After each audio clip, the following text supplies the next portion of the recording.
सत्संग क्या है, अगर इसकी परिभाषा शास्त्रों से पूछे तो हर संत ने अलग अलग परिभाषाएं बताई है, पर सब ने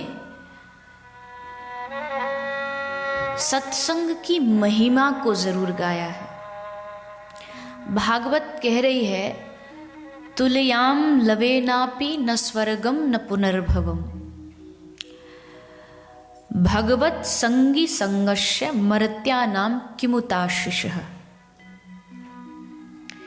इसी बात को गोस्वामी जी रामचरितमानस में कह रहे हैं, तात स्वर्ग अपवर्ग सुख धरहि तुला एक अंग, पर तूल न ताहि सकल मिल, जो सुख लव सत्संग। तात स्वर्ग, स्वर्ग का अपवर्ग माने मुक्ति मोक्ष, स्वर्ग का, मुक्ति का, ब्रह्मांड का सारा सुख एक पल्ले में रखा जाए और एक तरफ लव सत्संग। लव कहते हैं बाल के भी 100 हिस्से किए जाए, बाल की नोकें, उससे भी सूक्ष्म लव होता है।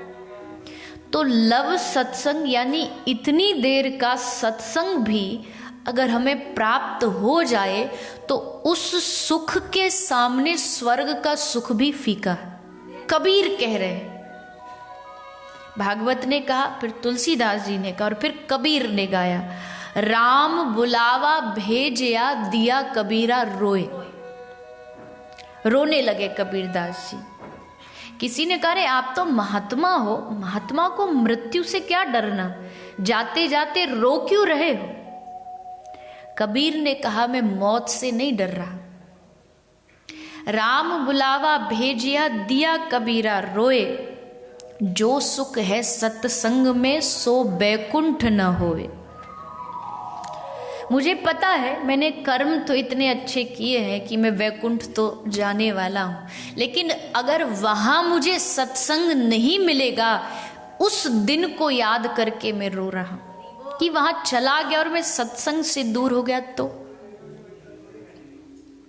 यकीन मानिएगा, जो आदमी सत्संग से प्रेम करता है ना, जो कथा से प्रेम करता है, उसको भगवान भी मिल जाए आनंद तो आएगा, क्योंकि अंततः कथा का लक्ष्य है भगवत प्राप्ति।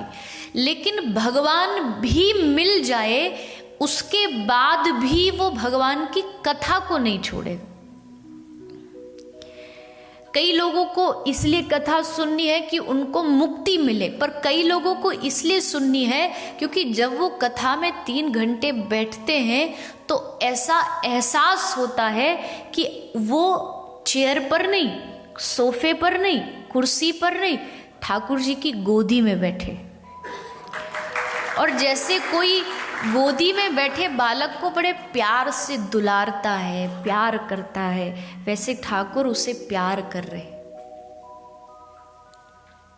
हमारे ब्रज में कहते हैं, ये जो व्यास गद्दी है ना, ये भागवत की जिस पे वक्ता बैठता है, ये गद्दी नहीं है, ये श्री राधा रानी की गोद है। इस गोद में बैठ कर के वक्ता कथा करता है। वक्ता को इतना सम्मान क्यों मिलता है?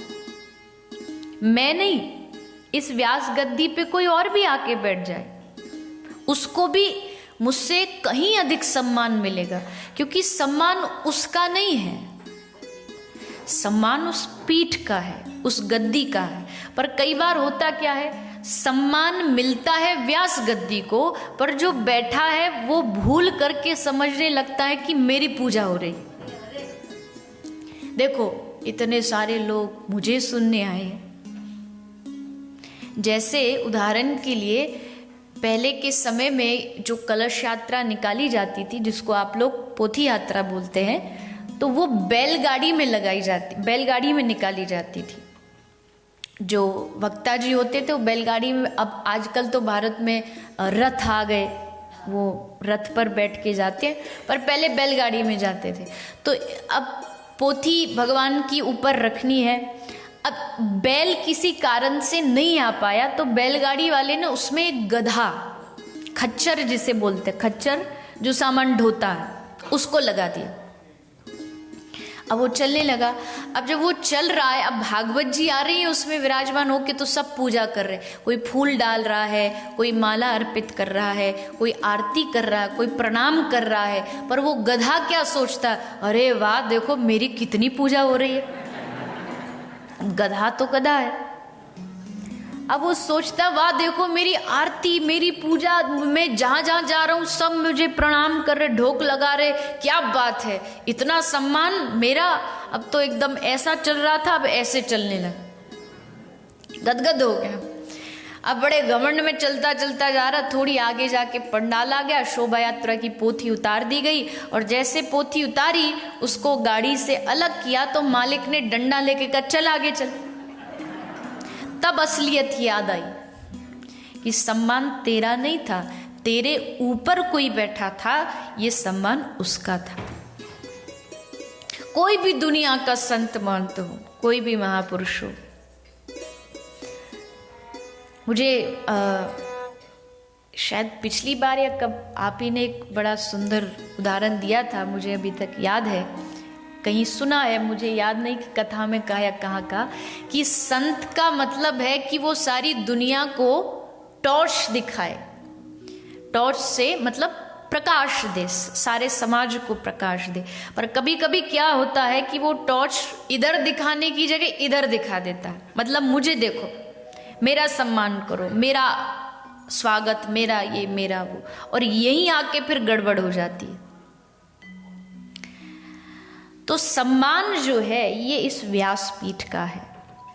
कोई भी वक्ता यहाँ बैठा हो, और ये यकीन मानिए इस गद्दी में अपने आप में इतनी शक्ति होती है कि आप उसी वक्ता को गद्दी पर देखिएगा, और उसी को जब वो गद्दी से दूर नॉर्मल रह रहा हो तब उससे देखिए कितना भेद होता है।